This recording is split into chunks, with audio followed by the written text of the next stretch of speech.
前2天有个粉丝让我做大黄米的汤圆，这不马上元宵节了，那今天安排起来。先来准备花生馅，烤熟的花生给它搓去皮。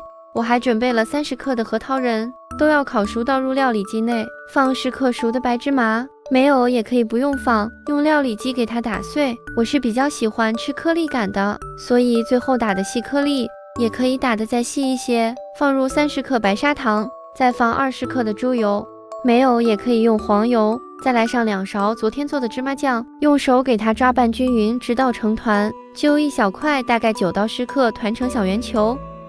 放冰箱冷冻1个小时才会更加好包。200克大黄米面里边加上10克白糖，边倒开水边搅拌。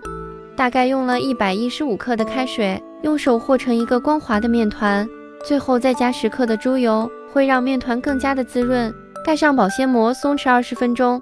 松弛好后，揪一小块面团，大概是10克，先团成小圆球，用大拇指给它按扁，再把冷冻过的花生馅放进来，用手收紧。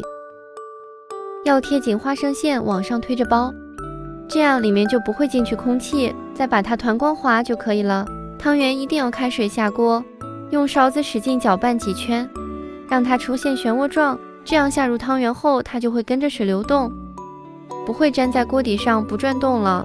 用勺子的背面推着转，大概煮个5-6分钟之后，全部漂浮起来了，关火就可以把它捞出来了。